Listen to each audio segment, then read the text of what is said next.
YouTube. What's up, baby? We're back in this thing again with another review. This is Q's Insight. I am Callie. And today we're going to be reviewing another old movie. One of my favorites, you know what I'm saying? And that is Blade 1. You know what I'm saying? So let's go ahead and do it. So this movie came out a while ago, bro. Like a long time ago. Um I wasn't a baby when this came out, but I was definitely, young. You know what I'm saying? So, um, but I remember going to go see it with my uncle and my aunt, and man, I was ready for the task. You know what I'm saying? And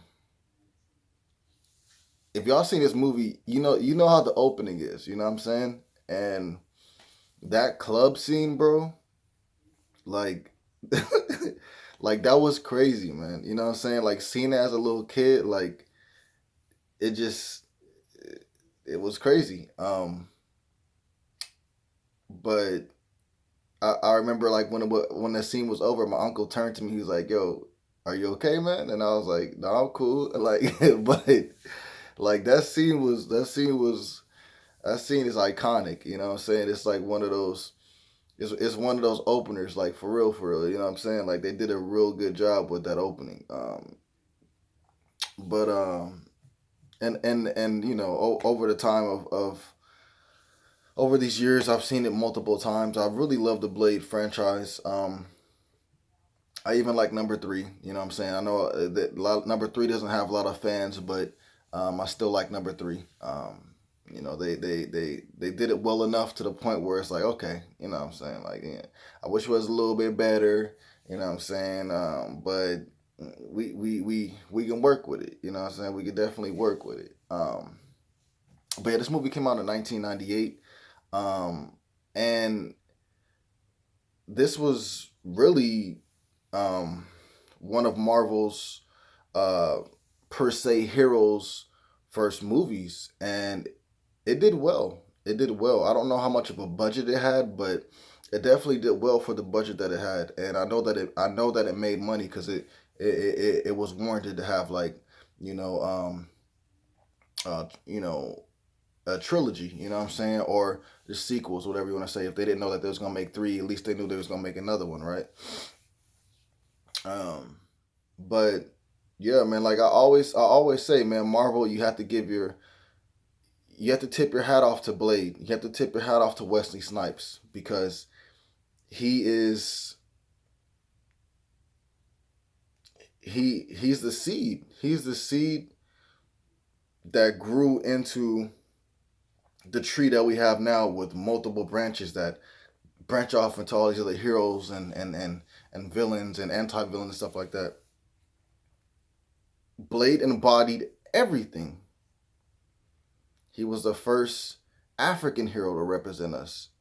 He's the first anti slash African hero to represent us.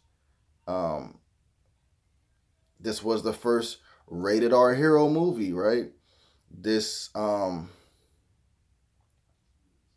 it just embodied a lot of what we're trying to what we're getting into now. You know what I'm saying? Deadpool's rated R, everybody loves it. Blade was rated R, everybody loved it. Black Panther represented for, us black people, you know what I'm saying? Blade represented for us black people back then. Um, you know what I'm saying? We wanted a hero movie. We got a hero movie. Um, we got hero movies now. We wanted an anti-hero movie. Um, that was that. We got anti-hero movies now. It paved the way for everything, man, everything, and it did. It just I can't say enough. Like I really do give the Blade series its roses, and I really do give Wesley Snipes his roses.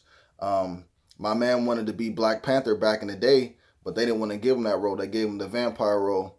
But you know what I'm saying? I'll take it. I'll take it. And I'm glad. You know what I'm saying? But yeah, man, we got Blade, bro. It's even though it's an old movie, I'm still never going to spoil every single thing, and I'm never going to get into every single detail. I'm going to give you the plot, the premise of the movie.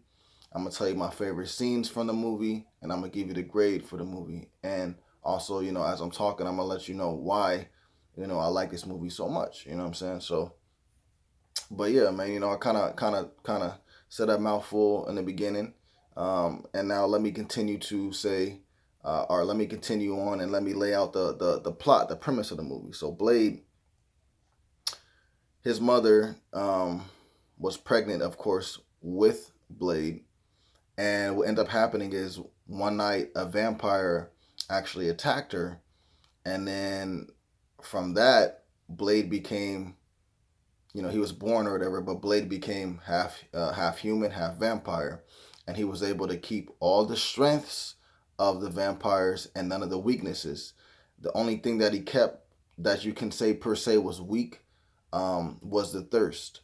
And that's not necessarily weak. It's just he's a good guy, so he doesn't want to be feeding on, on humans. He's trying to protect humans. You got that. He has his mentor Whistler, and Whistler Whistler is basically everything for him, man. He raised him, and I'm pretty sure he taught him how to fight and everything like that, because Whistler was also a vampire hunter as well. You got that aspect of it. So now let's carry on into the movie. I just want to introduce just Blade and his mentor, because they're very important to introduce, right? So we have a situation where vampires live amongst humans, of course, and the head of the vampires, they, even though they rule stuff, you know what I'm saying, they live with humans in peace. Yes, they may hunt humans or whatever, but they live with humans in peace. They don't necessarily want to enslave the humans and stuff like that, even though they could. They don't want to do that.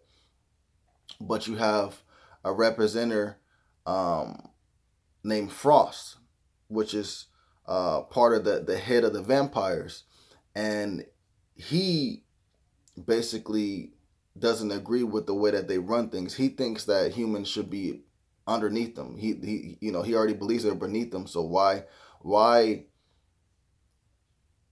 try to rule and have the upper hand, but have them by your side? You know what I'm saying? Let's just rule and they just be our slaves. You know what I'm saying? They don't get nothing. You know what I'm saying? We're the evolution of humanity, and so we need to be on top, and we need to, just let that be known. So his whole thing is that he wants to bring about the coming of the blood god, and the blood god is, a way for him to be able to become the most powerful vampire, and then his rule will be at the utmost. You know what I'm saying? Everybody would pretty much have to listen to him, especially if he takes out the head of the vampires in where they're at the time. But if he gets touched by the blood god, he's gonna get so many different powers, and even if there's other vampire syndicates throughout the world, they'll eventually probably have no choice but to listen to him, because he's gonna be the strongest vampire at that point. So that's what he wants to do.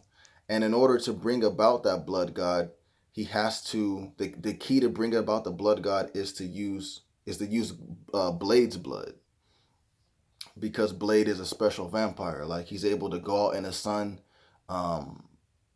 and we know from all other vampire movies that's never happening. You know what I'm saying? You go out in the sun, you're a vampire, you're dead.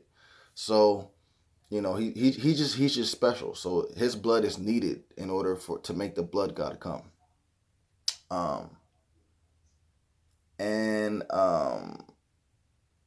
So dude is Whistler. I'm sorry, not Whistler. Frost is successful at doing that. But then at the end of the day, Blade stops him. So that's the premise of this movie. Now keep in mind, like I said, I skipped over a lot. So if you've seen the movie, you understand what I'm saying. If you haven't seen it, hopefully this is gonna be good enough for you to change your mind and change your mind from not seeing it to change your mind to go see it. Um, so yeah, like I said, that's the premise of the movie. Um, this movie was great, man. The action in this movie is top notch. The fighting is top notch, man.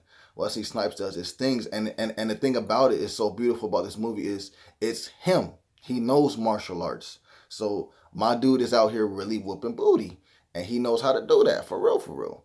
You know what I'm saying? So it just gives it a nice touch. You know, most of the times you watch movies, people are doing martial arts stuff like that. It's their double. It's a, whatever. This is my man doing his thing throughout the whole movie. The acting, the fighting, everything. You know what I'm saying?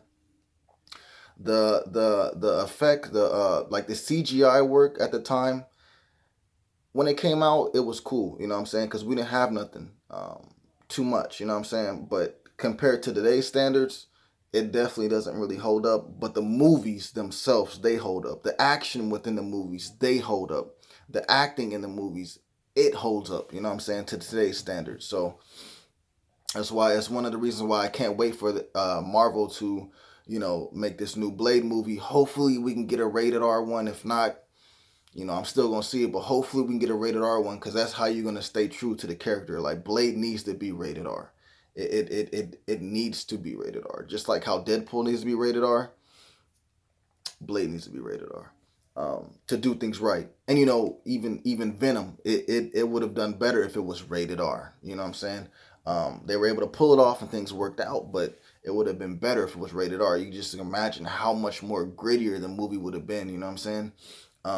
But yeah, man, this movie really did it all for me when I was young, man. I was so mesmerized by the lore, by the anti-hero, um, you know what I'm saying, and the action in the movie, man. I'm telling you, it's top notch. This new Blade needs to keep that same action from those movies back then, and then just add in the beautifulness of the CGI, the levels that we reach now with the CGI. Because back then, at that movie, if those movies had the CGI levels that we have now, flawless. You don't even have to remake it.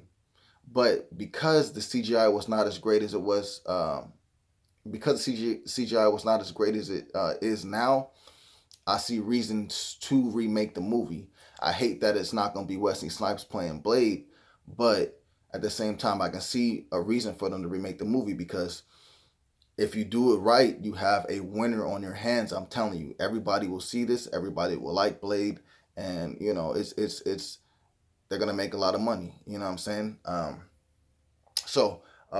For me, let's one of my favorite scenes is the opening. You know what I'm saying? You have the club scene, the guy being invited to this club from this girl that he likes.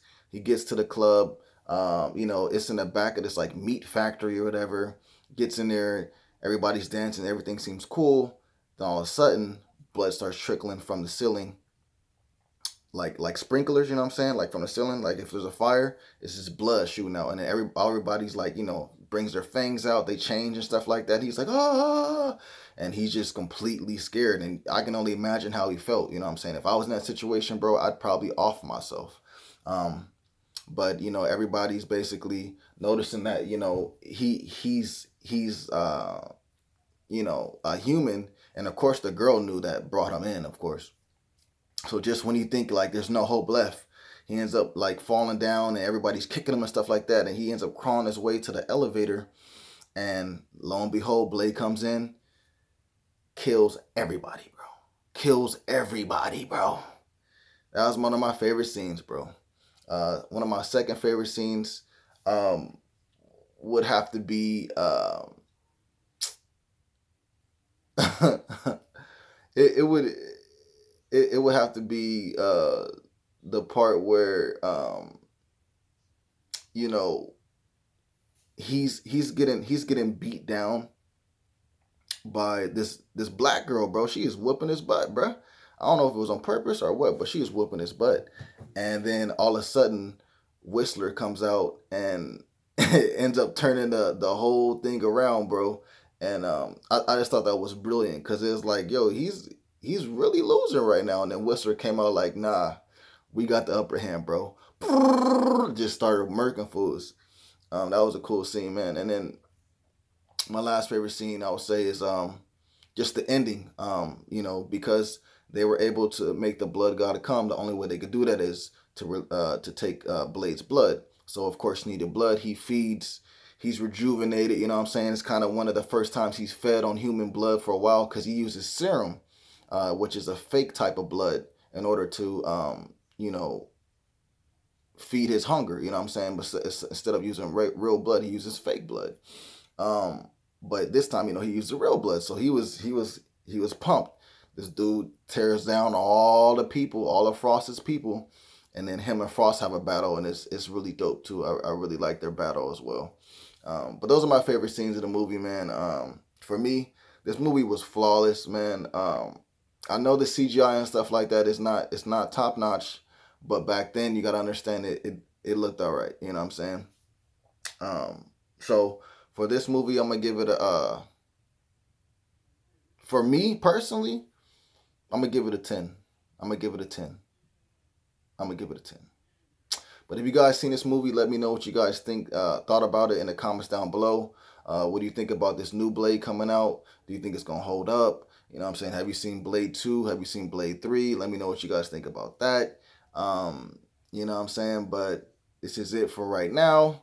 I'm gonna do a review on Blade 2 and a review on Blade 3 for sure. But until then, this is Q's Insight. I am Cali. Until next time.